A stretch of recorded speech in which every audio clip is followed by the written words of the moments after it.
উত্তরার মাইলস্টোন স্কুলে ভয়াবহ বিমান দুর্ঘটনার পর আলোচনা মুলতবি ঘোষণা করেছে জাতীয় ঐকমত্য কমিশন। এ সময় রাজনৈতিক দলের নেতারা নিহতদের পরিবার ও আহতদের পাশে দাঁড়াতে সবাইকে আহ্বান জানান, পাশাপাশি এ ঘটনার সুষ্ঠু তদন্তের দাবি জানান। এর আগে কমিশনের সহসভাপতি ডক্টর আলী রিয়াজ আগামী 10 দিনের মধ্যে অমীমাংসিত বিষয়গুলোর সমাধানে রাজনৈতিক দলগুলোর সহযোগিতা কামনা করেন। রুদ্র রফিকের রিপোর্ট। দীর্ঘদিন ক্ষেত্রবিশেষে একাধিক দিন আলোচনা হয়েছে। জাতীয় ঐকমত্য কমিশনের রাষ্ট্র সংস্কার প্রস্তাব নিয়ে রাজনৈতিক দলগুলোর সঙ্গে দ্বিতীয় দফার 16তম বৈঠক শুরু হয় সোমবার সকাল 11:30টায়। এক ব্যক্তি একই সঙ্গে প্রধানমন্ত্রী, দলীয় প্রধান ও সংসদ নেতা হতে পারবেন কিনা এবং সংবিধানের মূলনীতি অপরিবর্তিত থাকবে কিনা এই দুই বিষয়ে আলোচনা করা হয়। শাসন ব্যবস্থার অর্থে, গভর্নেন্সের অর্থে যেগুলোকে আমরা গুরুত্বপূর্ণ। আলোচনার শুরুতে কমিশনের সহসভাপতি আলী রিয়াজ চলতি মাসের শেষে জুলাই সনদ প্রদানের আশা ব্যক্ত করেন।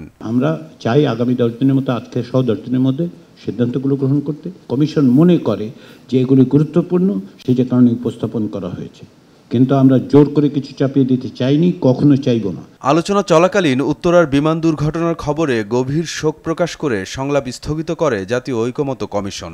আজকের দিনের পরবর্তী অধিবেশন মুলতবি ঘোষণা করছি।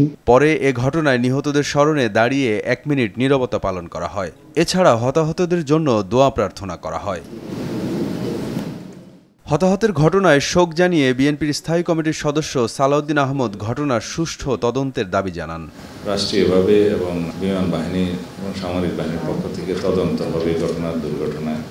তারপরে হয়তো আমরা কারণগুলো জানতে পারব। আমরা সবাই শোকাহত। এ ধরনের মর্মান্তিক ঘটনার যেন পুনরাবৃত্তি না ঘটে সেজন্য কর্তৃপক্ষের দৃষ্টি আকর্ষণ করেন রাজনৈতিক দলের নেতারা। প্রশিক্ষণ কার্যক্রম ঘনবসতিপূর্ণ এলাকা, আবাসিক এলাকায় হবে কিনা সেটার বিষয়ে পুনর্বিবেচনা করতে হবে। আহত এবং নিহত উভয় পরিবারের পক্ষে সরকারকে আমরা আহ্বান জানাবো দাঁড়ানোর জন্য এবং প্রয়োজনীয় ক্ষতিপূরণ দেওয়ার জন্য। আহত ও নিহতদের পরিবারের পাশে দাঁড়াতে নিজেদের দলীয় নেতাকর্মীদের পাশাপাশি দেশবাসীর প্রতি উদাত্ত আহ্বান জানান রাজনৈতিক নেতারা। রুদ্র রফিক, RTV, ঢাকা।